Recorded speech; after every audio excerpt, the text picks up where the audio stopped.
আসসালামু আলাইকুম। তো আমরা আজকে আমাদের ফার্স্ট রিভিউ ক্লাস শুরু করতে যাচ্ছি কোষের গঠন এই চ্যাপ্টার দিয়ে। তো প্রথমতই হচ্ছে কোষ কি।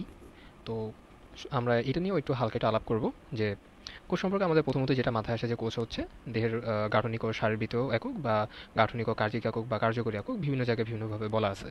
তো প্রথমত হচ্ছে গাঠনিক একক কেন বলা হচ্ছে? গাঠনিক একক বলা হচ্ছে কারণ জীবদেহ বা প্রাণীদেহ গঠিত হয় কোষ দিয়ে, এই জন্য গাঠনিক একক বলা হচ্ছে। এরপর হচ্ছে কেন কার্যিক একক বা শারীরবৃত্তীয় একক বলা হচ্ছে? কারণ হচ্ছে দেহের যত যাবতীয় প্রয়োজনীয় যে রাসায়নিক বিক্রিয়াগুলো আছে বা যত বিপাকীয় কার্যাবলী আছে সব কিছুই কোষের মধ্যে হয়ে থাকে। এই জন্য কোষকে দেহের কার্যিক একক বা শারীরবৃত্তীয় একক বলা হয়। এবার আসি কোষের আবিষ্কারক সম্পর্কে। তো কোষের আবিষ্কারক কারা? এগুলো আমি লিখে দিচ্ছি না, কারণ এগুলো একটু সহজ টপিক মোটামুটি, জাস্ট আমি একটু রিভিউ করে দিচ্ছি যে কীভাবে আসলে তোমরা অ্যান্সার করতে পারো বা মনে রাখতে পারো। তো কোষের আবিষ্কারক, তো প্রথমত এখানে কয়েকটা নাম আছে। যেমন হচ্ছে রবার্ট হুক।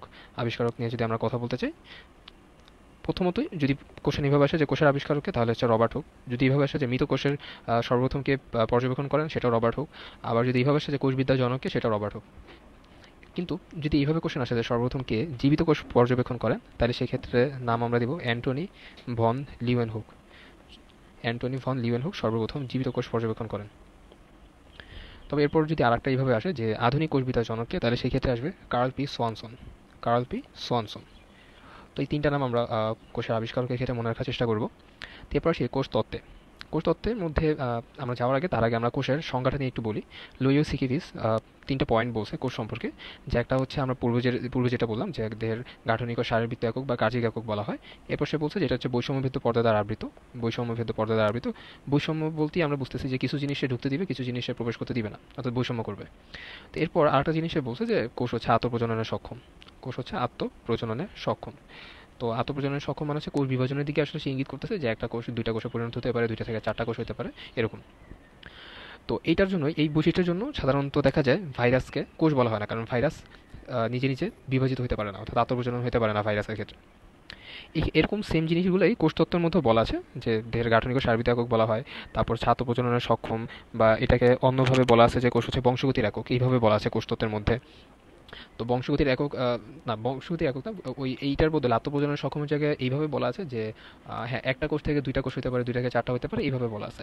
আর বংশগতির একক যে কথাটা, সেটা কারণ হচ্ছে কোষের মধ্যে ডিএনএ আছে বা ক্রোমোসোম আছে। ক্রোমোসোম বা ডিএনএ থাকার কারণে কি হয়, এক কোষ থেকে বা এক বংশধর থেকে পরবর্তী প্রজন্মে সেই বৈশিষ্ট্যগুলো স্থানান্তরিত হতে পারে ডিএনএ বা ক্রোমোসোমের মাধ্যমে। এই জন্য হচ্ছে বংশগতির একক বলা হয় কোষকে। তো তখনও তো আসলে ওইভাবে ক্রোমোজোম নিয়ে আলোচনা করা হয়নি, তো এই জন্য দেখা যায় তারা কোষটাকেই বংশগতির একক বলছে। বেসিক্যালি আমরা বংশগতির একক বলতে কিন্তু ক্রোমোজোম বা ডিএনএকেই বুঝবো।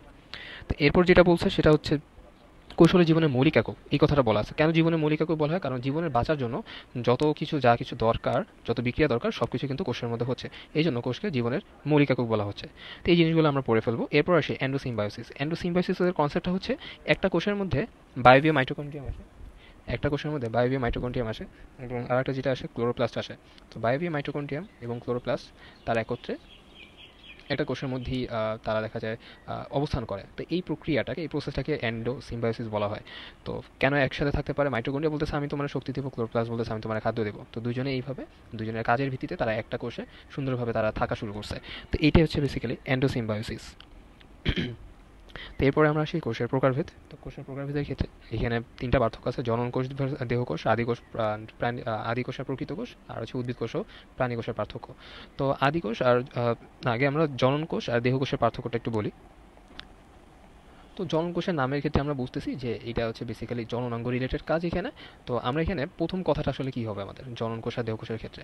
তো সেক্ষেত্রে আমরা প্রথমে যেটা বলবো যে দেহকোষ যেটা আছে সেটা হচ্ছে দেহের যত অঙ্গ আছে, অঙ্গ বা টিস্যু যত আছে সব কিছু গঠনে সে হেল্প করে। দেহের সকল অঙ্গ ও তন্ত্র গঠনে হেল্প করে। অঙ্গ ও তন্ত্র গঠনে হেল্প করে। আর জননকোষের কাজটা হচ্ছে, আমি পরে বলতেছি কাজটা কি, আগে আমি একটা এক্সাম্পল দিই। জননকোষ হচ্ছে শুধুমাত্র দুইটা, একটা হচ্ছে শুক্রাণু, পুরুষের ক্ষেত্রে শুক্রাণু, আর মহিলাদের ক্ষেত্রে হচ্ছে ডিম্বাণু। এই দুইটাই জননকোষ আছে। তাহলে এখন বলো এই জননকোষের তাহলে কাজটা কি হতে পারে?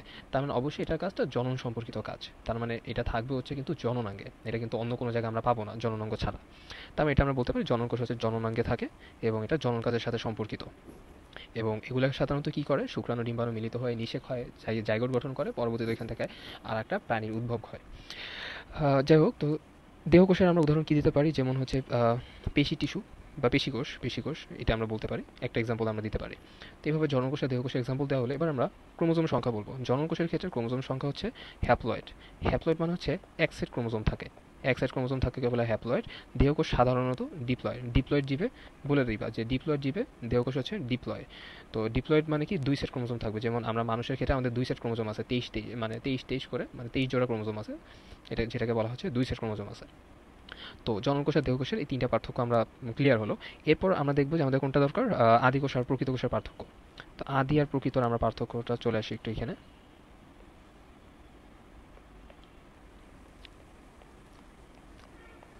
আদি ভার্সাস প্রকৃত। তো বইতে হচ্ছে কিন্তু অনেক পয়েন্ট আছে, আমি জাস্ট কিছু কি পয়েন্ট নিয়ে আলোচনা করব। যেমন প্রথমতই হচ্ছে কেন আদি আর প্রকৃত বলা হচ্ছে, সেটা কিন্তু নিউক্লিয়াসের ভিত্তিতে, নিউক্লিয়াসের উপর বেস করে এখানে আদি আর প্রকৃত ভাগ করা হয়েছে। তো তাহলে আমার প্রথম পার্থক্যটা কিন্তু নিউক্লিয়াস দিয়ে শুরু করতে হবে, অন্য কিছু দিয়ে শুরু করলে হবে না। তো নিউক্লিয়াস দিয়ে যদি আমি শুরু করি তাহলে প্রথম পার্থক্য আমার কী হতে পারে, দ্যাট আদি কোষের ক্ষেত্রে নিউক্লিয়াসটা কি সুগঠিত না, আর প্রকৃত কোষের ক্ষেত্রে নিউক্লিয়াসটা সুগঠিত। আমি এইখানে লিখি, উল্টায় দিই, আগে হচ্ছে প্রকৃতটা দিই, তারপর ছাদি। তাহলে প্রকৃত কোষের ক্ষেত্রে নিউক্লিয়াসটা সুগঠিত এবং আদি কোষের ক্ষেত্রে নিউক্লিয়াসটা সুগঠিত নয়। তো সুগঠিত বলতে আসলে কি বোঝাচ্ছে, যেমন আমরা মানুষের ক্ষেত্রে যদি আমরা চিন্তা করি, মানুষ সভ্য হয়, সেটা আমরা অনেক ক্ষেত্রে কিসের ক্ষেত্রে বলি, পোশাকের ভিত্তিতে বলি। যেমন আমরা বলি না যে বন্য প্রাণী বা বন মানুষ, তাদের ক্ষেত্রে দেখি যে না, তারা ওরকমভাবে কমিউনিকেট করে না, তাদের পোশাক ওরকম সভ্য না, বিভিন্নভাবে আর কি আমরা বলি। যাক, এটা শুধুমাত্র একটা জেনারেল এক্সাম্পল দেওয়ার জন্য। তো সেই ক্ষেত্রে একটা জিনিসের সভ্যতার মাপকাঠি হয়ে দাঁড়ায় কিন্তু তার পোশাক, বা এই ক্ষেত্রে হচ্ছে কি পর্দা। তাহলে প্রকৃত কোষ সে সুগঠিত, এটার প্রথম একটা কারণ হচ্ছে তার পর্দা আছে, পর্দা আছে, নিউক্লিয়াসের পর্দা আছে। আর আদি কোষের ক্ষেত্রে নিউক্লিয়াসের পর্দা নাই বা মেমব্রেন নাই, পর্দা নাই। তো এরপর আরেকটা যে জিনিস, যেহেতু পর্দা আছে তাহলে তার ভিতরে কি, যেমন একটা মানুষ যদি জামা কাপড় পরে সভ্যভাবে চলাফেরা করে, তার মধ্যে একটা ইন্টিগ্রিটি আছে, একটা আত্মমর্যাদা আছে। তো সেই ক্ষেত্রে নিউক্লিয়াসের ক্ষেত্রে যদি পর্দা থাকে তাহলে তার ভিতরে নিউক্লিয় প্লাজমটা থাকে, নিউক্লিয় প্লাজমটা আলাদাভাবে থাকে। কিন্তু যদি পর্দায় যেহেতু নাই, তাহলে তার ভিতরে আলাদাভাবে কিন্তু ওরকম নিউক্লিওপ্লাজম আমরা পাবো না। নিউক্লিওপ্লাজম থাকার ক্ষেত্রে অবশ্যই তাকে পর্দা থাকতে হবে। যেমন আমি যদি পানি রাখতে চাই তাহলে অবশ্যই আমার বোতল লাগবে না, আমি যদি একটা বোতল না থাকে তাহলে আমি পানি রাখবো কই, পানি তো আর আকাশে উড়ে রাখা যাবে না। তো নিউক্লিওপ্লাজম যেটা আছে সেটা কিন্তু তরল, লিকুইড, সেটা অবশ্যই রাখতে হলে আমাকে অবশ্যই একটা বেষ্টনী লাগবে। যেহেতু বেষ্টনী নেই তাহলে সেই জিনিসটাও, ওই তরল জিনিসটাও, ফ্লুইডটাও থাকবে না, নিউক্লিওপ্লাজম থাকবে না। এরপর আরেকটা জিনিস আমরা বলতে পারি নিউক্লিওলাস। নিউক্লিওলাস, তো প্রকৃত কোষের ক্ষেত্রে নিউক্লিওলাস থাকে, আদি কোষের ক্ষেত্রে নিউক্লিওলাস থাকে না। তো এই জিনিসগুলোর ভিত্তিতে আসলে বলা হচ্ছে যে এটা প্রকৃত কোষী, এটা প্রকৃত কোষী এবং এটা হচ্ছে আদি কোষী, এটা সুগঠিত নিউক্লিয়াস আছে, এটা সুগঠিত নিউক্লিয়াস নাই। এখন এখানে আরেকটা জিনিস আছে, আমরা জানি নিউক্লিয়াসের চারটা পার্ট, পর্দা বললাম, নিউক্লিওপ্লাজম বললাম, নিউক্লিওলাস বললাম, আরেকটা জিনিস হচ্ছে কি থাকে, ক্রোমোজোম থাকে। তো প্রকৃত কোষের ক্ষেত্রে আমরা এটাকে ক্রোমোজোম বা ক্রোমাটিনই বলি। এখন ক্রোমোজোমের মধ্যে আবার দুইটা পার্ট থাকে, দুইটা জিনিস নিয়ে ক্রোমোজোম গঠিত, একটা হচ্ছে ডিএনএ আর একটা হচ্ছে histone protein. Histone protein, histone প্রোটিনটা হচ্ছে মেনলি স্ট্রাকচার দেয়। আমরা ক্রোমোজোমের যখন পড়বো তখন আমি তোমাদেরকে বুঝিয়ে দিব, বা আমার নিজেরও চ্যানেল হচ্ছে ক্রোমোজোমের একটা লেকচার আছে, ওইটাও দেখতে পারো চাইলে। কিন্তু এদের ক্ষেত্রে, আদি কোষের ক্ষেত্রে সাধারণত শুধুমাত্র ডিএনএ থাকে, কিন্তু কোনো ধরনের এই যে হিস্টোন প্রোটিন যেটা আছে, হিস্টোন প্রোটিন এটা থাকে না। এটা না থাকার কারণে তাদেরকে আসলে আমরা বলি না যে তাদের আসলে ক্রোমোজোম আছে, তাদের আমরা বলি আদি ক্রোমোজোম আছে, অথবা বলি তাদের ডিএনএ আছে।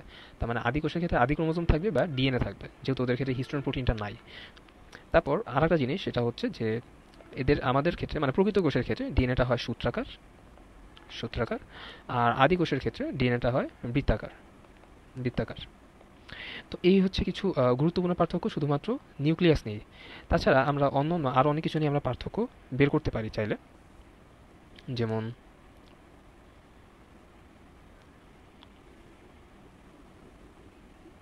একটু সরাই নিয়ে যাই, সেকেন্ড আমরা পার্থক্যটা আমরা যেটা নিয়ে যেটা বলতে পারি,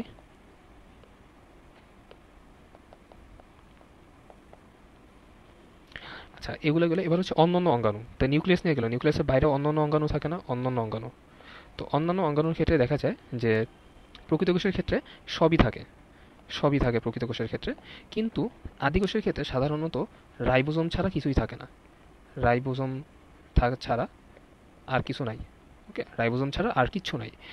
তো আর একটা জিনিস আমরা তাহলে বলতে পারি যে রাইবোজোমটা আবার কি দুই ক্ষেত্রে কি সেম হবে না, রাইবোজোমটা প্রকৃত কোষের ক্ষেত্রে হবে 80s সাধারণত, এবং আদি কোষের ক্ষেত্রে সাধারণত হয়ে থাকে 70s। চাইলে এটা সাব ইউনিট দুইটাও লিখে দিতে পারো, 60s প্লাস 40s, এই দুটো হচ্ছে প্রকৃত কোষের সাব ইউনিট, এবং 50s প্লাস 30s হচ্ছে আদি কোষের সাব ইউনিট। এখানে এসটা হচ্ছে ভেদভার্টিক ইউনিট, এটা হচ্ছে অধঃক্ষেপণের হারের একটা একক। যেহেতু এই বৈশিষ্ট্যগুলো তোমরা বলতে পারো, তাছাড়া আরও বলতে পারো যেমন হচ্ছে বিভাজনের ভিত্তিতে কোথায় কোন কোষ বিভাজন ঘটে, কোষ বিভাজন যেমন প্রকৃত কোষের ক্ষেত্রে মাইটোসিস মিওসিস দুইটা কোষ বিভাজনই ঘটতে পারে, মাইটোসিস অ্যান্ড মিওসিস। আবার আদি কোষের ক্ষেত্রে শুধুমাত্র অ্যামাইটোসিস ঘটে থাকে, অ্যামাইটোসিস। অ্যামাইটোসিসটা অনেকটা মাইটোসিসের মতোই, বাট অত উন্নত না। অ্যামাইটোসিসটা কী হয়, এই যে মাঝখান দিয়ে একটা খাঁজ হয়, দুইটা কোষ ভাগ হয়ে যায় আর কি। কিন্তু মাইটোসিসটা আমরা দেখছি অনেক জটিল প্রসেস, নিউক্লিয়াসের ভাগ হয়, তারপর হচ্ছে সাইটোপ্লাজমের বিভক্তি হয়, তো অনেক সুশৃঙ্খল একটা প্রসেস। অ্যান্ড মিওসিস তো আমরা পরবর্তীতে দেখব যে এটা হচ্ছে ক্রোমোসোমটা অর্ধেক হয়ে যায় মিওসিসে। তো এগুলো সবই প্রকৃত কোষে ঘটে। আর অ্যামাইটোসিসে মানে আদি কোষে শুধুমাত্র অ্যামাইটোসিস ঘটে, অর্থাৎ কোষ দুটা মাঝখান দিয়ে খাঁজ সৃষ্টি হয়ে দুই ভাগে ভাগ হয়ে যাবে। তো এগুলো পড়লেই হয়ে যাবে। তাছাড়াও বইতে আরও কিছু আছে, যেমন অপেরন, ইনট্রন্স, আর কি জানি, তারপর আরএনএ পলিমারেজ, এই টাইপের কিছু কথাবার্তা আছে। তো ওগুলো হচ্ছে এখন তো বলে বুঝবা না, ওগুলো হচ্ছে আমরা যখন ট্রান্সলেশন বলবো তখন বুঝবা। তো এই পয়েন্টগুলো কিন্তু দেখো এনাফ, অনেকটা হয়ে যায়। অ্যান্ড এগুলো দেখো, এটার জন্য কিন্তু আমি মুখস্থ করা লাগে না, আমি এখানে স্লাইড বাইর করেও পড়াই নাই, আমি মোটামুটি আগে একবার জাস্ট দেখছিলাম, ওইখান থেকে আমার যতটুকু মনে আছে। তো আমার যেহেতু এত কিছু মনে থাকতে পারে, তাহলে তোমরা অবশ্যই মনে রাখতে পারবে ইনশাল্লাহ। তাহলে আদি কোষ ও প্রকৃত কোষের পার্থক্য গেল। এবার আমাদের দরকার কি, উদ্ভিদ কোষ আর প্রাণী কোষের পার্থক্য। উদ্ভিদ আর প্রাণী কোষের পার্থক্য। উদ্ভিদ আর প্রাণী কোষের পার্থক্য ক্ষেত্রে মেইন কিছু পয়েন্ট আমরা বলতে পারি, মেইন কিছু জিনিস, যেমন কি আছে কি নাই এগুলো নেই বেসিক্যালি। যেমন সবার প্রথমই তো যেটা চলে আসবে পার্থক্যের মধ্যে, কোষ প্রাচীর। যে উদ্ভিদ কোষে কোষ প্রাচীর আছে, প্রাণী কোষের ক্ষেত্রে কোনো কোষ প্রাচীর নাই। এটা ইম্পর্টেন্ট, খুব ইম্পর্টেন্ট একটা পয়েন্ট। তারপর হচ্ছে আর কি বলা যায়, যেমন হচ্ছে কোষ গহ্বর নিয়ে বলতে পারি আমরা, যে উদ্ভিদ কোষের কোষ গহ্বরটা বড় আর প্রাণী কোষের কোষ গহ্বরটা ছোট, অনেক সময় নাও থাকতে পারে। তারপর সেন্ট্রোসোম নিয়ে বলা যায়, সেন্ট্রোসোম। তো উদ্ভিদ কোষের ক্ষেত্রে সেন্ট্রোসোম সাধারণত থাকে না, প্রাণী কোষের ক্ষেত্রে অবশ্যই সেন্ট্রোসোম থাকে। তারপর আর বলা যায় কি নিয়ে, সঞ্চিত খাদ্য নিয়ে আমরা একটু বলতে পারি। সঞ্চিত খাদ্য, উদ্ভিদ কোষের সঞ্চিত খাদ্য হচ্ছে স্টার্চ, এবং প্রাণী কোষের সঞ্চিত খাদ্য হচ্ছে গ্লাইকোজেন। গ্লাইকোজেন। তো এরকম দেখো চারটার মতো পয়েন্ট হয়ে গেছে। এরকম তোমরা চাইলে আরও কয়েকটা পয়েন্ট তোমরা বানায় ফেলতে পারো। তো এইভাবে আমরা উদ্ভিদ কোষের প্রাণী কোষের পার্থক্যটা আমরা পড়ে ফেলবো আর কি। তো বইতে হয়তো আরও একটা দুটো পয়েন্ট বলা থাকতে পারে, ওগুলো তোমরা দেখে নিও। যাই হোক, তো এখানে আদি কোষ আর প্রকৃত কোষের পার্থক্যটা খুবই ভালো মতো তোমরা পড়ে রাখবা। আর অনেক সময় অনুধাবনে 2 মার্কের জন্য দেহকোষ, জননকোষ ও দেহকোষ আর উদ্ভিদ কোষ ও প্রাণী কোষের পার্থক্য আসে। আর আদি কোষ আর প্রকৃত কোষটা অনেক সময় প্রায় সময় গতে 3 মার্কের জন্য চলে আসে। তাহলে কোষের প্রকারভেদ শেষ। এবার আমরা আসি একটা আদর্শ উদ্ভিদ কোষের গঠনের মধ্যে। আমি একটা আদর্শ উদ্ভিদ কোষ নিয়ে আসি। এই যে একটা আদর্শ উদ্ভিদ কোষ।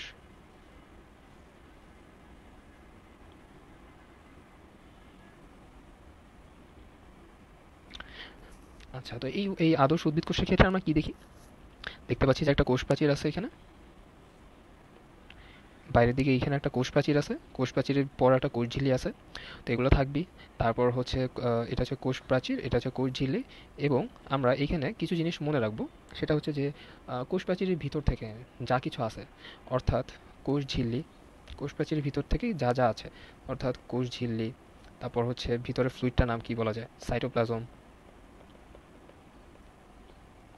তারপর এটাকে কি বলা হয়, নিউক্লিয়াস। আমার হাতে লেখা খুবই বাজে, তো মুখে বলতেছি, একটু বুঝে নিবে তোমরা। কোষ ঝিল্লি, সাইটোপ্লাজম, নিউক্লিয়াস। তাহলে আমরা কোষ প্রাচীরের ভিতর থেকে কি কি পাচ্ছি, কোষ ঝিল্লি, সাইটোপ্লাজম, অ্যান্ড হচ্ছে এটা হচ্ছে গোল্লা, এটা নিউক্লিয়াস। তো এই তিনটা জিনিস মিলেই হবে হচ্ছে প্রোটোপ্লাজম। তিনটা জিনিস মিলেই হবে প্রোটোপ্লাজম, যেটাকে আসলে কোষের জীবন্ত বস্তু বা জীবন্ত পার্ট বলা হয়, বা সজীব পার্ট বলা হয়। সজীব পার্ট, এটা লিখলে ভালো হবে, সজীব পার্ট, সজীব অংশ। তো এর মধ্যে আমরা যা যা পড়ি, যেমন কি কি পড়ি আমরা, আমরা পড়ি হচ্ছে প্লাস্টিড। সবার প্রথমে কি দিয়ে শুরু হয়েছে বইতে, রাইবোজোম দিয়ে শুরু হয়েছে, তো রাইবোজোমটাই লিখে আগে। রাইবোজোম পড়ি। তারপর হচ্ছে এন্ডোপ্লাজমিক রেটিকুলাম পড়ি। তারপর হচ্ছে গলগি বডি পড়ি। এরপর আর কি কি পড়ি, ধরো লাইসোজোম পড়ি, লাইসোজোম। তারপর হচ্ছে মাইটোকন্ড্রিয়া পড়ি। তারপর প্লাস্টিড বা ক্লোরোপ্লাস্ট নিয়ে আমরা পড়াশোনা করি। এরপর আরও অনেকগুলো আছে, গ্লাইকোসোম, পারক্সিজোম ইত্যাদি বিষয় নিয়ে আমরা পড়াশোনা করি। সেন্ট্রিওল নিয়ে পড়ি। তো সেন্ট্রিওলটা সাধারণত প্রাণী কোষে, যেহেতু উদ্ভিদ কোষে থাকে না, তো এটা নিয়ে আমরা বললাম না আলাদা করে। তো এই যে জিনিসগুলো আছে, এগুলো সবই কিন্তু আবার কিসের অন্তর্ভুক্ত, এগুলো হচ্ছে আবার সাইটোপ্লাজমের অন্তর্ভুক্ত। তো এর মধ্যে নিউক্লিয়াস কিন্তু পড়তেছে না। তার মানে প্রোটোপ্লাজম আর নিউক্লিয়াসের মধ্যে পার্থক্য কি, এটা আমি রেড পেন দিয়ে আমি দেখাচ্ছি। খুবই একটা important basic, protoplasm versus cytoplasm. দেখো রিভিউ ক্লাস আসলে এগুলো দরকার ছিল না, তাও আমি পুরো বেসিকটা কনসেপ্টটা ক্লিয়ার রাখার জন্য আমি এটা এগুলো বলতেছি। সেটা হচ্ছে সাইটোপ্লাজমের মধ্যে নিউক্লিয়াস থাকবে না, নিউক্লিয়াস থাকবে না, এমনকি কোষ ঝিল্লিটাও সাইটোপ্লাজমের মধ্যে অন্তর্ভুক্ত করা হয় না, অনেক সময় অন্তর্ভুক্ত করে বা অনেক সময় অন্তর্ভুক্ত করে না।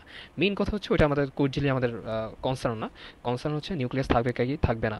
আর প্রোটোপ্লাজমের ক্ষেত্রে যখন আমি কাউন্ট করব তখন সে নিউক্লিয়াস এখানে থাকবে। বোঝা গেল কিনা?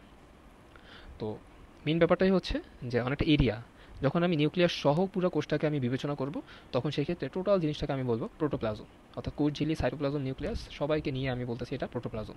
কিন্তু এর মাঝখান থেকে যখনই আমি একজনকে বাদ দিচ্ছি, ধরো কোষ ঝিল্লি বাদ বা মেইন কথা হচ্ছে নিউক্লিয়াসটা বাদ দিচ্ছি তখনই আমি ওটাকে বলবো এটা হচ্ছে সাইটোপ্লাজম। তার মানে নিউক্লিয়াস ছাড়া যে অংশটুকু আমরা দেখবো আশেপাশে, যেমন ribosome, endoplasm reticulum, Golgi body, lysosome, mitochondria, plastid, এগুলো সব হচ্ছে সাইটোপ্লাজমীয় অঙ্গাণু। ওকে, তো আমাদের সাইটোপ্লাজম আর প্রোটোপ্লাজমের মধ্যে মনে হয় পার্থক্যটা ক্লিয়ার হলো, যে নিউক্লিয়াস সহ প্রোটোপ্লাজম আর নিউক্লিয়াস ছাড়া যা যা আমরা দেখি কোষের মধ্যে সবই হচ্ছে সাইটোপ্লাজম। আচ্ছা, তো এক হিসেবে তার কিন্তু বলা যায় যে সাইটোপ্লাজম আসলে কিন্তু প্রোটোপ্লাজমই, কিন্তু প্রোটোপ্লাজম সাইটোপ্লাজম না। যাই হোক, তো এটা নিয়ে আসলে আমরা আর না পেঁচাই। তো এই যে প্রোটোপ্লাজম নিয়ে আমি মোটামুটি তোমাদের একটা ওভারঅল আইডিয়া দিছি। তো আমরা বেসিক্যালি কিন্তু এটা হচ্ছে পার্ট 1 লেকচার, এখানে টোটাল 3টা পার্ট হবে। তো আমরা পার্ট 2 তে যে আমরা সাইটোপ্লাজমের অঙ্গাণুগুলো কভার করব পার্ট 2 এর ভিডিওতে, অ্যান্ড পার্ট 3 যে ভিডিও সেখানে হচ্ছে ক্রোমোজোম, ডিএনএ ট্রান্সক্রিপশন, ট্রান্সলেশন ইত্যাদি ইত্যাদি যেগুলো আছে আর কি, লাস্টের দিকে জেনেটিক কোড, জিন, ডিএনএ, এগুলো নিয়ে আমরা আলোচনা করব। তো আমাদের এখন হচ্ছে আর যে জিনিসগুলো বাকি, আমরা হচ্ছে দেখবো হচ্ছে জড়বস্তুটা দেখবো, আর এখানে হচ্ছে আমরা কোষ ঝিল্লিটা সম্পর্কে একটু দেখবো। তো জড়বস্তুর মধ্যে আসলে কি কি আছে? জড়বস্তু বলতে আসলে কোষ প্রাচীর কিন্তু আসলে জড়বস্তু। কোষ প্রাচীরের মধ্যে কেন কোষ প্রাচীরকে জড়বস্তু বলা হয়? কারণ কোষ প্রাচীরের মধ্যে কোনো ধরনের রাসায়নিক বিক্রিয়া ঘটে না। তো এটা আমি তোমাদের জন্য কোশ্চেন দিলাম, কোষ প্রাচীর কেন জড়বস্তু? জড়বস্তুর মধ্যে অন্তর্ভুক্ত করা হয়েছে কারণ এর মধ্যে কোনো ধরনের রাসায়নিক বিক্রিয়া ঘটে না। তো এটা তোমরা তোমাদের বইয়ের পাশে লিখে রাখতে পারো। তারপর হচ্ছে আর কি কি ধরনের জড়বস্তু আছে? আরও জড়বস্তু হচ্ছে কিছু ধরনের সঞ্চিত কিছু জড়বস্তু থাকে, যেমন হচ্ছে কার্বোহাইড্রেট, মানুষের শর্করা, তারপর হচ্ছে প্রোটিন, লিপিড, যেগুলো আমরা খাই, তাই না? খাবারের যে মূল 3টা উপাদান, সুষম খাদ্যের যে 3টা উপাদান, কার্বোহাইড্রেট, প্রোটিন, লিপিড, এগুলো সঞ্চিত অবস্থায় থাকে। তাছাড়া আরও কিছু জিনিস থাকে যেগুলো হচ্ছে নিঃসরণ হয়। নিঃসরণ হয় কি কি, ওটা মনে রাখার একটা আমাদের ছন্দ ছিল হাই পেন দিয়ে। তাহলে সেক্ষেত্রে হচ্ছে কি হরমোন, তারপর পিতে হচ্ছে পিগমেন্ট, পিগমেন্ট, ইতে হচ্ছে অ্যানজাইম, এনে হচ্ছে নেকটার। তোমরা তোমাদের বইতে এগুলো লিখে রাখতে পারো, এগুলো এমসিকিউর জন্য ইম্পর্টেন্ট। তাছাড়া হচ্ছে আরও কিছু আছে যেগুলো বর্জ্য পদার্থ। বর্জ্য পদার্থের মধ্যে আমি আর লিখলাম না, গাম, ল্যাটেক্স, অ্যালকালয়েড, তারপর এই টাইপে আরও কিছু কিছু জিনিস বলা আছে আর কি। যাই হোক, তো আমাদের মোটামুটি কোষ, আদর্শ উদ্ভিদ কোষের গঠনটা আমাদের মোটামুটি তাহলে ক্লিয়ার হলো। জড়বস্তু, প্রোটোপ্লাজম ক্লিয়ার। এবার আমরা কোষ প্রাচীরটা আমরা একটু আসি। কোষ প্রাচীরটা কই দেখা যায়? এই সাইডে আমরা দেখি। তো কোষ প্রাচীরটা মূলত আমরা উদ্ভিদ কোষের ক্ষেত্রে পাই,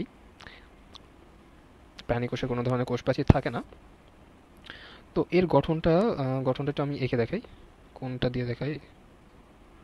এটা দিয়ে দেখাই। তো কোষ প্রাচীরের ক্ষেত্রে যদি আমরা চিন্তা করি, এই হচ্ছে একটা উদ্ভিদ কোষ অ্যান্ড এই হচ্ছে আরেকটা উদ্ভিদ কোষ। সাধারণত এরা, আমি যদি ধরে নিই, এরা প্রথমত একটা কোষ ছিল, পরবর্তীতে মাইটোসিস কোষ বিভাজনের পর এরা দুই ভাগ হয়ে যায় এবং দুজনের দুই প্রান্তে এখানে একটা নিউক্লিয়াস চলে আসে, এখানে একটা নিউক্লিয়াস চলে আসে, পরে তারা তাদের মনে করো তারা তাদের মতো এখন সংসার করা শুরু করে, এরকম একটা অবস্থা। যাই হোক, তো এই যে মাঝখানে প্রথমত যেটা সৃষ্টি হয়, যেটা দুইটা কোষকে পৃথক করে, এবং একদিকে পৃথক করে এটারে আবার আরেকদিকে বলা যায় এটারে দুইটারে আবার সংযোগও করে, মানে যেভাবে বলি আর কি, আমরা পৃথকও করতেছে আবার সংযোগও করতেছে, কারণ এটা না থাকলে কিন্তু দুইটা কোষ পৃথক হতো না। আবার এটার মাধ্যমে কিন্তু দুইটা কোষ কানেক্টেড অবস্থা আছে, দুইভাবেই বলা যায়। তো এটার নামই হচ্ছে বেসিক্যালি মধ্যপর্দা। আর মধ্যপর্দাটা কীভাবে সৃষ্টি হয়? তো তখন যখন কোষ বিভাজন হয় তখনই দুইটা কেমিক্যাল আসে, ফ্রাগমোপ্লাস্ট, সাইটোপ্লাজম থেকে আসে হচ্ছে যে তোমার ফ্রাগমোপ্লাস্ট খুব সম্ভবত, এবং আর একটা থেকে আসে হচ্ছে যে পেকটিন জাতীয় ফেসিকল খুব সম্ভবত। এই দুইটা জিনিস মিলে ফ্রাগমোপ্লাস্ট অ্যান্ড পেকটিন জাতীয়, হ্যাঁ, গলগি বডি থেকে খুব সম্ভবত আসে হচ্ছে পেকটিন জাতীয় ফেসিকল, অ্যান্ড সাইটোপ্লাজম থেকে আসে ফ্রাগমোপ্লাস্ট খুব সম্ভবত, তোমরা বই থেকে মিলাই নিও আর কি। তো এই দুইটা জিনিস মিলে আসলে এই মধ্যপর্দাটা সৃষ্টি হয়। তো মধ্যপর্দাটা আমি একটু আঁকি। এই হচ্ছে আমাদের মধ্যপর্দা, আঁকলাম, এবং এই হচ্ছে আমাদের মধ্যপর্দা, এখানে আমি আঁকলাম। এর এই সাইডে এই কোষের একটা কোষ প্রাচীর থাকে, রাইট? আবার এই কোষের এইখানে একটা কোষ প্রাচীর সৃষ্টি হয়, প্রাথমিক, যেটাকে বলা হয় প্রাথমিক কোষ প্রাচীর। তো এগুলো আবার, এই কোষ প্রাচীর আবার সব জায়গাতে থাকবে তাও না, অনেক সময় দেখা যায় কিছু জায়গায় আবার নাই, এইখানে আবার ধরুন নাই, থাকেও না, অনেক সময় দেখা যায় একটা গ্যাপ থাকে, বুঝলা, গ্যাপ থাকে। যাই হোক, তো এইটাই আমি এখানে একটু আঁকি। তাহলে এইখানে সাধারণত সেলুলোজ জমা হয়, সেলুলোজ, হেমিসেলুলোজ এগুলো জমা হয়ে সেলুলোজ, হেমিসেলুলোজ এগুলো জমা হয়ে এখানে হচ্ছে প্রাথমিক প্রাচীর গঠন করে। এবং অনেক জায়গায় কিছু কিছু জায়গায় প্রাথমিক প্রাচীরটা গঠন হয় না, ওইটাকে পিট পেয়ার বলে, পিট এলাকা বলে। এটা হচ্ছে তাহলে কি পিট এলাকা, পিট এলাকা। তো এই একটা পিট এলাকা, এই একটা পিট এলাকা, তো এই জন্য এটা বলে পিট পেয়ার। আর এটা আমাদের কি পেলাম, সেলুলোজ, হেমিসেলুলোজ, গ্লাইকোপ্রোটিন ইত্যাদি জমা হয়ে আমাদের এটা প্রথমত কি হলো, প্রাথমিক প্রাচীর গঠন হয়েছে। তাহলে আমরা কিন্তু অলরেডি ভৌত গঠনের মধ্যে চলে আসছি। ভৌত গঠনের মধ্যে তুমি কি বলবা, এই ছবিটা আঁকবা, প্রথমত এটা দেখাবা যেটা হচ্ছে তোমার মধ্যপর্দা, মাঝখানে এটা মধ্যপর্দা। এবং যদি আরও সাথে চাও যে এটা হচ্ছে কী নিয়ে গঠিত হয় সেটাও চাইলে বলতে পারো, যে মধ্যপর্দা হচ্ছে পেকটিন জাতীয় ফিজিকল, মেইনলি হচ্ছে মেইন উপাদান হচ্ছে পেকটিক অ্যাসিড, পেকটিক অ্যাসিড হচ্ছে এখানে মেইন উপাদান বা পেকটিন জাতীয় ফিজিকল, এবং সাথে হচ্ছে ফ্রাগমোপ্লাস্ট জমা হয়ে এটা তৈরি হয়। তো পেকটিক অ্যাসিডই মূল উপাদান। আর প্রাথমিক প্রাচীরটা কীভাবে হয়, এই মধ্যপর্দার উপরে দুই সাইডে তো দুইটা কোষ থাকে, এই সাইডে পুরো একটা কোষ আর এই সাইডে হচ্ছে পুরো একটা কোষ, রাইট? তো দুই সাইডে হচ্ছে এখানে সেলুলোজ, হেমিসেলুলোজ, গ্লাইকোপ্রোটিন এগুলো জমা হয়ে প্রাথমিক প্রাচীর গঠন হয়, সেলুলোজ, হেমিসেলুলোজ। তো যখন তুমি এই বইতে রাসায়নিক গঠনটা খুলবা তখন দেখবে হেমিসেলুলোজের একটা নাম আছে, যেমন জাইলান, অ্যারাবান, গ্যালাকটান। এর মধ্যে একটা আছে ক্রস লিঙ্কেজে হেল্প করে, জাইলোগ্লুকান খুব সম্ভবত। তো ওগুলো না পড়লেও হবে, সমস্যা নেই, জাস্ট নামগুলো এমনি দেখে রাখতে পারো আর কি। তো প্রাথমিক প্রাচীরটা কতটুকু পুরো এটাও বলে দিলা, 1 থেকে 3 মাইক্রোমিটার পুরো। তো এগুলো বলি হয়। তাছাড়া যদি আরও বলতে চাও যে ভাজক ও বিপাকীয় কোষে সাধারণত প্রাথমিক প্রাচীর পর্যন্তই দেখা যায়।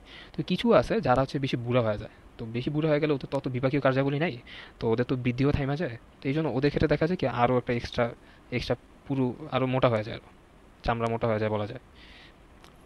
তো সেই ক্ষেত্রে যেটা জমা হয় সেলুলোজ ও লিগনিন জমা হয় এখানে, সেলুলোজ, কিছু পরিমাণ সেলুলোজ আর বেশ খানিকটা লিগনিন জমা হয় হচ্ছে এই আমাদের সেকেন্ডারি প্রাচীর গঠন করে। প্রাথমিক প্রাচীরের পর যদি আরেকটা বলা হয় তাহলে সেটা অবশ্যই কী হবে, সেকেন্ডারি প্রাচীর। তো এইটা হচ্ছে মোটামুটি কত মাইক্রোমিটার পুরো, খুব সম্ভবত 3 থেকে 5 মাইক্রোমিটার পুরো। তোমরা একটু বই থেকে দেখে নিও, আমার ঠিক খেয়াল আসতেছে না এখন। যাও, তো এই হচ্ছে আমাদের কথা ভৌত গঠন নিয়ে। তো ভৌত গঠন খুবই ইজি কোষ প্রাচীরের, মোটামুটি এই চিত্রটা যদি বুঝতে পারো তাহলেই হয়েছে, মানে মেইন বেসিকটা থিমটা যদি ক্লিয়ার থাকে তাহলে কোষ প্রাচীরের ভৌত গঠন বোঝা তেমন একটা জটিল কিছু না। এবার আসি, এবার কই আসবো, কইগুলো, এই যে কোষপ্রাচীরের ভৌত গঠন টান। এবার আমরা বলবো যে প্রোটোপ্লাজমকে জীবনের ভৌতভিত্তি বলে কেন, অ্যান্ড পানিকে কেন ফ্লুইড অফ লাইফ বলে। প্রোটোপ্লাজমকে কেন জীবনের ভৌতভিত্তি বলে, কারণ হচ্ছে প্রোটোপ্লাজমের মধ্যে জীবন ধারণের জন্য যা যা দরকার সে সবগুলো জিনিসই প্রোটোপ্লাজমের মধ্যে থাকে। যেমন কী কী থাকতে পারে, তুমি কয়েকটা জিনিস বলতে পারো প্রোটোপ্লাজমের মধ্যে কী কী হয়। অঙ্গাণু অনুযায়ী, নাম অনুযায়ী বলতে পারো বা না বললেও হবে। প্রথমত তুমি এটা বলা, যে যদি অনুধাবনে আসে, প্রথমত এটা বলবা যে প্রোটোপ্লাজমের মধ্যে জীবন ধারণের জন্য প্রয়োজনীয় সকল জিনিসপত্র থাকে, বা যত জীবন ধারণের জন্য প্রয়োজনীয় কার্যাবলী পরিচালনা হয় দেখে প্রোটোপ্লাজমকে জীবনের ভৌতভিত্তি বলা হয়। এরপর তুমি বলবা কী কী কার্যাবলী হয়। তো প্রোটোপ্লাজমের মধ্যে কী কী থাকে সেটা তুমি বলা, কোষ ঝিলে সাইটোপ্লাজম নিউক্লিয়াসের সমন্বয়ে প্রোটোপ্লাজম গঠিত, এটা তুমি বলা। তারপর তুমি বললা যেমন নিউক্লিয়াসের কথা আগে বলতে পারো, যে নিউক্লিয়াসের মধ্যে তোমার কী কী ঘটেছে, নিউক্লিয়াস তোমার নিউক্লিয়াসের মধ্যে ক্রোমোজোম ডিএনএ থাকে, এটা হচ্ছে বংশগতির বৈশিষ্ট্য ধারণ করে, ধারক ও বাহক হিসেবে কাজ করে। তারপর তুমি বললা সাইটোপ্লাজমের মধ্যে কী কী থাকে, মাইটোকন্ড্রিয়া থাকে যেটা শক্তি তৈরি করে, প্লাস্টিডের মধ্যে খাদ্য তৈরি হয় ইত্যাদি। লাইসোজোম হচ্ছে লাইসোজোমের কাজ কি হচ্ছে জীবাণু ধ্বংস করে, এরকম এক একজন এক এক রকম কাজ করে। তারপর প্রোটিন তৈরি হয়, রাইবোজোম প্রোটিন তৈরি করে, গলগি বডিতে কার্বোহাইড্রেট তৈরি হয়।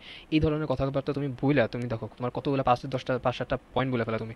এরপর তুমি বলা যেহেতু এত কিছু থাকে, এত কিছু প্রোটোপ্লাজমের মধ্যে হয়ে থাকে, এই জন্য প্রোটোপ্লাজমকে জীবনের ভৌতভিত্তি বলা হয়। আবার এই প্রোটোপ্লাজমের 70 থেকে 90% হচ্ছে পানি, তো এই জন্য আবার পানিকে আবার ফ্লুইড অফ লাইফ বলা হয়। এই ক্ষেত্রে দুইটা পার্সেন্টেজ আছে, একটা হচ্ছে 67% মেবি, আর একটা হচ্ছে মেবি 75%। 67% পানি মেবি থাকে হচ্ছে প্রাণী কোষে, আর 75% পানি খুব সম্ভবত থাকে হয়তো উদ্ভিদ কোষে। তো এই তিনটা রেশিও খুব সম্ভবত বইতে দেওয়া আছে, তোমরা একটু চেক করে নিবে, যেহেতু আমি আপনাকে আগে পড়ছি, তো আমার একটু কম বেশি হতে পারে। তো এখন আলোচনা করব সেল মেমব্রেন বা কোষঝিল্লি সম্পর্কে।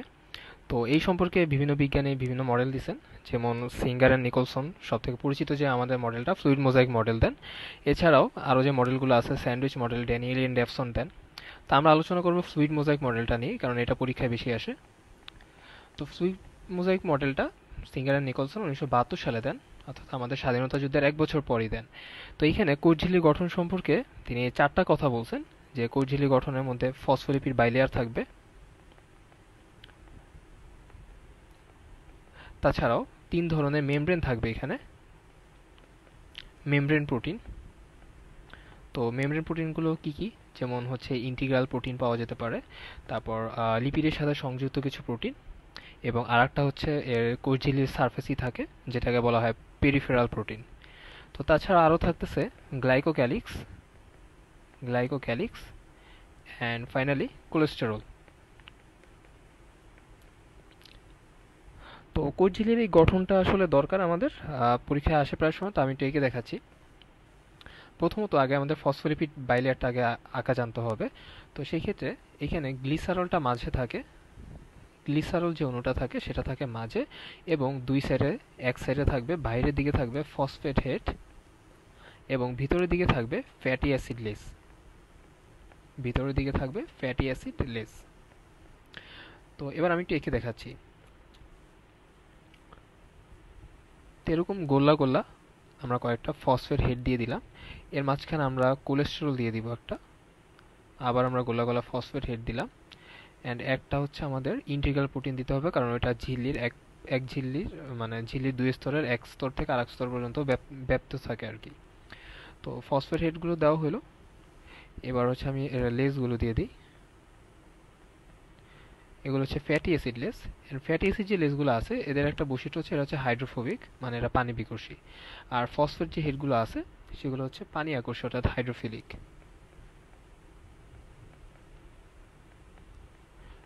আগে আমার মনে হচ্ছে মাথাগুলো আগে দিয়ে নিই, তাহলে সুবিধা হবে, তাহলে তাছাড়া গ্যাপ পড়ে যাবে। তো এই ক্ষেত্রে আমরা এখানে মেমব্রেনের ভিতরের দিকে একটা প্রোটিন দিয়ে দিই। এইভাবে একটা প্রোটিন দিয়ে দিলাম,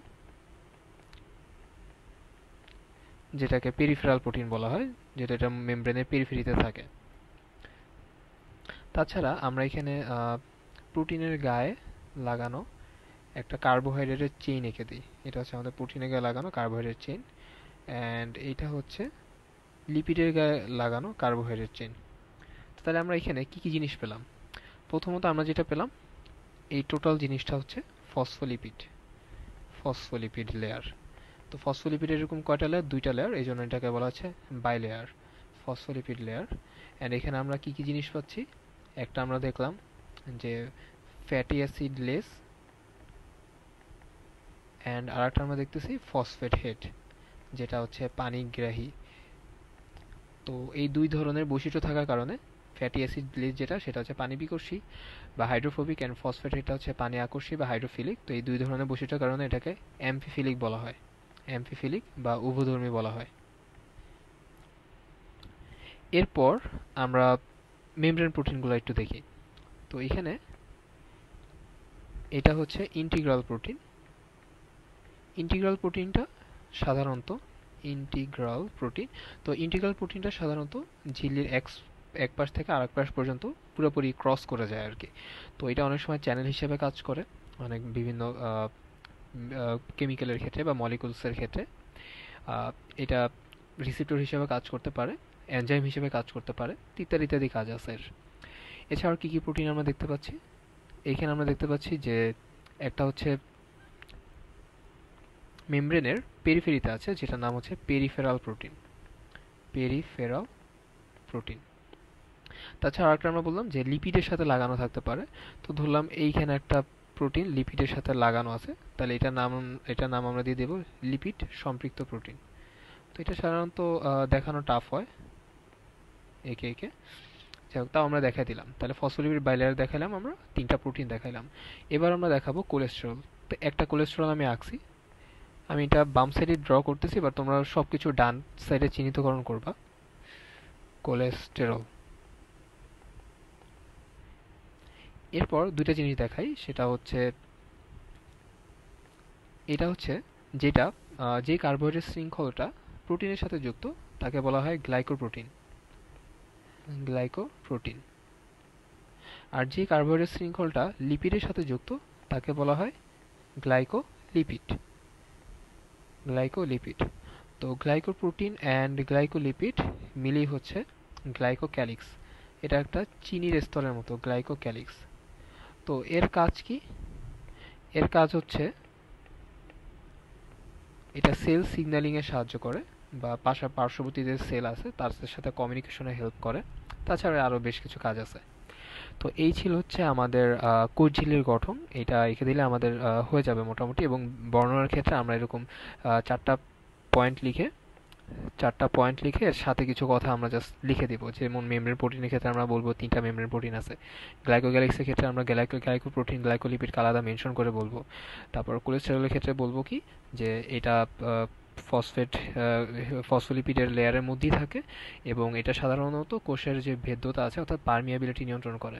অর্থাৎ কোলেস্টেরলের কারণে দেখা যায় কোষের পারমিয়াবিলিটি বা ভেদ্যতা বেড়ে যায়, বা ভেদ্যতা বাড়লে কি হবে, তখন ইজিলি ট্রান্সপোর্ট করা যাবে মলিকিউলসগুলো ভিতর থেকে বাইরে বা বাইরে থেকে ভিতরে।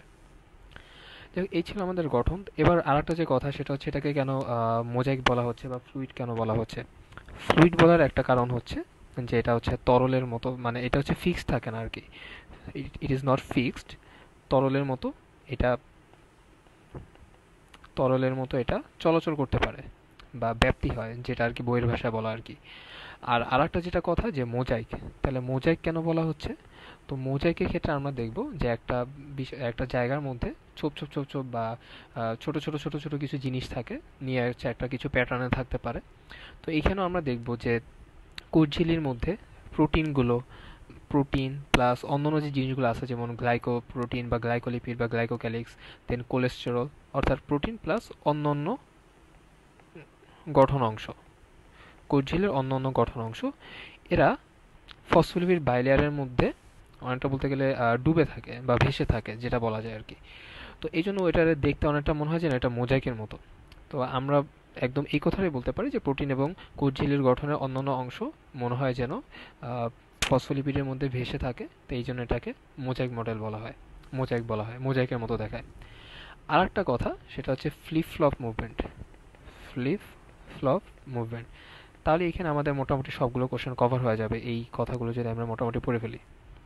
তো ফ্লিপ ফ্লপ মুভমেন্ট কেন বলা হয়, কারণ হচ্ছে এখানে যে ফসফোলিপিডের যে লেয়ারগুলো আছে তারা সাধারণত দেখা যায় পাশে রোটেট করতে পারে, অথবা দেখা যায় অক্ষ বরাবর পুরোটা ঘুরে আসতে পারে।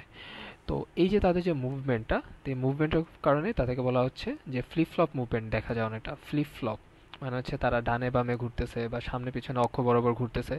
তো এই ঘূর্ণনগুলোর কারণেই তাদেরকে ফ্লিপ ফ্লপ মুভমেন্ট বলা হয়, তাদের গতিকে। তো এই জন্য আমরা এখানে যদি অনুধাবনমূলক চলে আসে যে কোষঝিল্লির ক্ষেত্রে কেন এটাকে ফ্লুইড মোজাইক বলা হচ্ছে, সেই ক্ষেত্রে আমরা অ্যান্সার করতে পারবো। এবং যদি বলা হয় যে কোষঝিল্লিকে কেন ফ্লিপ ফ্লপ মুভমেন্ট বলা হয়, তাহলে সেটাও আমরা অ্যান্সার করতে পারবো।